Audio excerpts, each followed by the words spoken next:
Сәлем, бұл жолы Оңтүстік Кореяның бір соққымен атаққа ие болған Outlaws фильмінің 2 бөлімі туралы айтып беруге дайындалдым.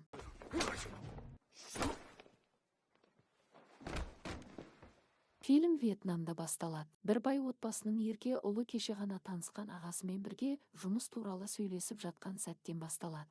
Сол жігіт арқылы ол байдың ұлымен кездесіп жұмыс ұсынғысы келеді. Сондай-ақ Вьетнамда табысқа жеткен бір кәсіпкер келе жатқанын айтады. 최영규 사장님. 네, 안녕하세요. 말씀 많이 들었습니다. 안 더우세요? 과자 먹고 있었네? 맛있는 거 드시지 왜? Ал енді басты жауызбен таныс болайық. Хан Кэза Ник бұл кейіпкер нағыз қатыгез, аяушылықты білмейтін, фильмдегі ең қауіпті адам. Ал дәл осы сәтте оқиға Кореяға ауысады. Мұнда біздің басты кейіпкеріміз шығады.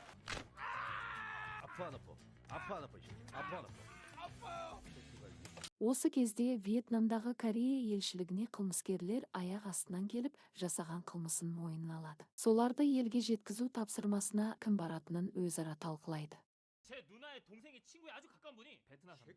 Сендер демалуға емес, жұмысқа бара жатырсыңдар. Сондықтан бұл сапарға мен барам. I like to order salad first. 아, 영어 잘하는구나. Ағылшыншасымен мақтанып жүрген бұл адам, олардың капитаны. Сөйтіп, ол да бірге Вьетнамға келеді. 아, 애들이 영국식 발음을 전혀 못 알아듣네. 내가 너 발사 어쩐다 그랬다부터 알아봤어. 헬로? 헬로? 헬로? 나 우리 코리아 폴리스. 아웃. 오케이? 아웃. Be quiet. 씨발 진짜 영어 한마디도 못 욕하지 마. 한국말 다 알아. 쌤, 저 부하 직원이 영어를 통 한마디를 못해가지고 이런 웃지 못한 해프닝을 다 버리고 있네. Елшілікке келіп қылмысын мойындадық деп отырған әлгімен кездеді. Сонда ол таңданып сұрайды. Сендер шынымен өз еріктеріңмен бәрін мойындадыңдар ма? Қашаннан бері қылмыскерлер кино басталмай жатып, шындығын айтып қоя салатын болған.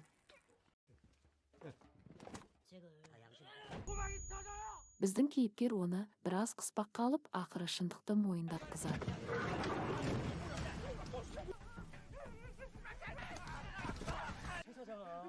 아씨, 죽는다 이 개새끼야.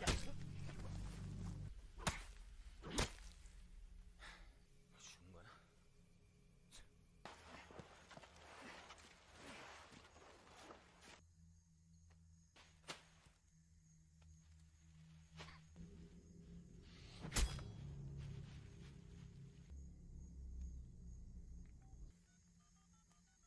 Бұл топ Вьетнамға келген корейлермен бизнес жайлы кездескен болып, кейін оларды аяусыз ұрып-соғып, қорқытып, ақыры өлтіріп, денесін бөлшектеп, отбасыларына салып жіберіп, ақша талап ететін қанішерлер, олар үшін адам өмірінің ешбір құны жоқ, тек ақша, тек пайда. Мұны анықтаған біздің детектив бұл жерде шеттен шыққан жауыздың бар екенін түсінеді. Егер оны қалайда тоқтатпаса, Оңтүстік Кореядан келген жазықсыз адамдар бұл жерде әлі де қырыла береді. Осы сәттен бастап ол демалысын аяқтап, бірден іске кіріседі. Ең әуелі жоғалған мәйітті табудан бастайды. Осы кезде бір топ қатыгез адамдар Канды іздеп келеді. Вьетнамда тұратын кейбір Корея азаматтарының өзара жиналатын жасырын құмар ойын орны бар екен. Сол жерге келіп Канның қайда екенін білуге тырысады. 버린데요. 까불고 있어. 이 새끼야. 새끼가 사람을 죽이려고 일로 와. 야, 너 뭐야? 까불지 말고 일로 와, 이씨. Ақыры зорлық пен күш көрсетудің арқасында олар Кан Эхсанның қай жерде екенін анықтап, сол жаққа бет алады. Дәл осы сәтте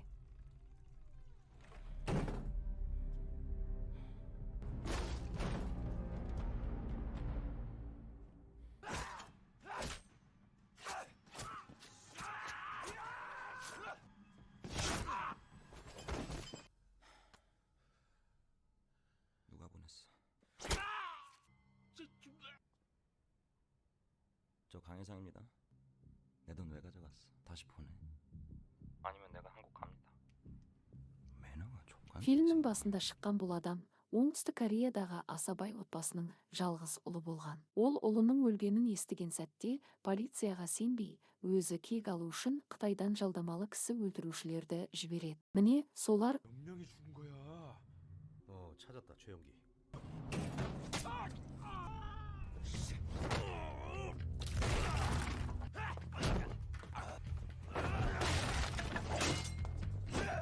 Ал енді көріңіздерші, бұл алып денелі кісі бір соққыдан-ақ жер жастанып түсіп жатыр.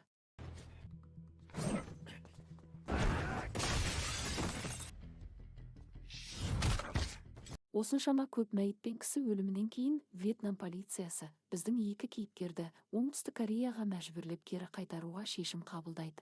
Ал Канның Кореяға келетінін біздің детектив серіктесі арқылы біліп қойған болатын. Бірақ оның нақты қайда, қашан келетінін анықтау үшін ол бұл мәліметті Чан И Сен арқылы біледі. 둘. 개새끼네 진짜. 불렀냐? 아닙니다. Күдіктінің келу мүмкін деген жерге барып күтіп жатады. Ал осы әйел өлтірілген баланың анасы. Жалпы алғанда, мұнда жүрген барлық адамдар Канның осында келетінін біледі, және оның қашан пайда болатынын күтіп отыр. Қарт бай адам тағы да жалдамалы кісі өлтірушілерді шақыртып, оларды алдын ала дайындап қойғанда.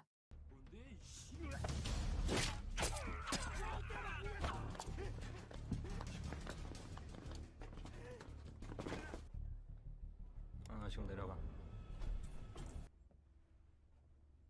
강혜성입니다.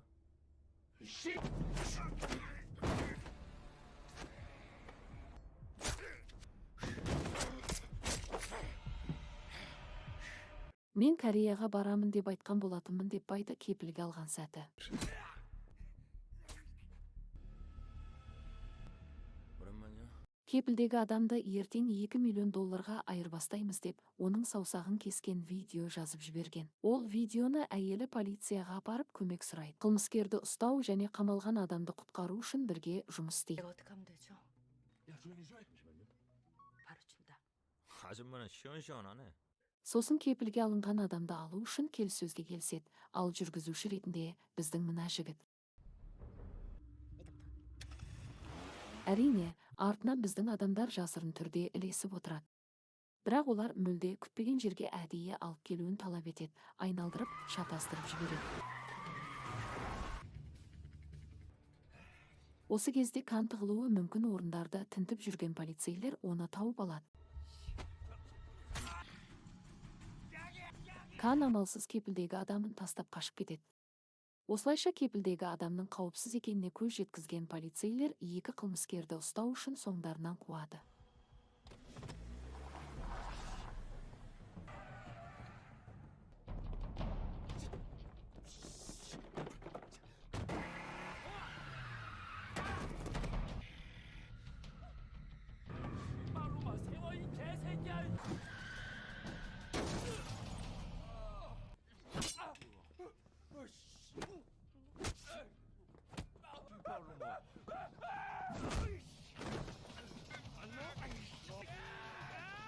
Өздерін өлтірілуге сәл-ақ қалғанда, әрең дегенде біреуін ұстап алады.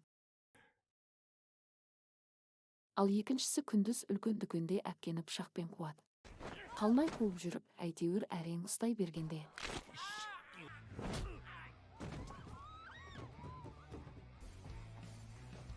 내려갈래?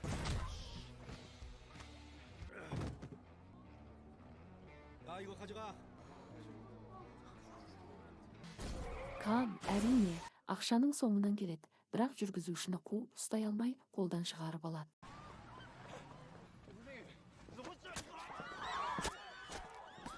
구경 끝났으면 꺼져 이 씨발 새끼들아. Осының бәрі күндіз елдің көз алдында болып жатыр.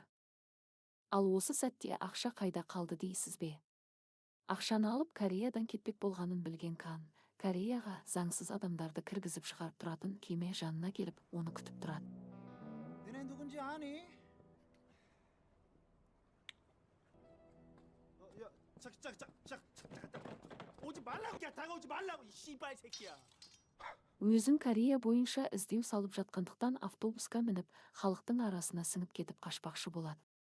Бірақ, осылайша фильмнің шыңғы сәті басталады. 180 келілік алып пен 80 келілік чемпиондардың арасындағы айқас.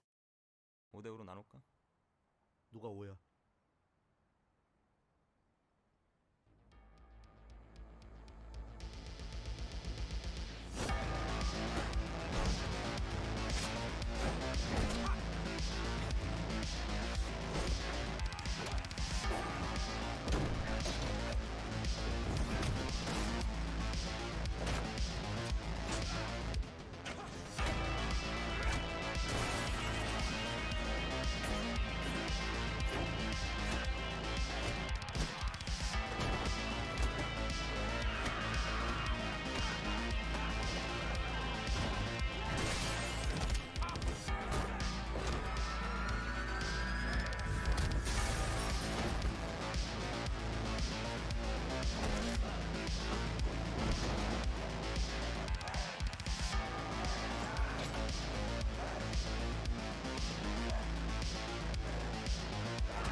죄송합니다. 야 강의사. 저기 있어. 야 돈. 저기 야 근데 저 버스는 왜 저래? Егер осындай фильмдер мен шоулуларды жиі көргіңіз келсе, арнаға жазылып, лайк басуды ұмытпаңыздар.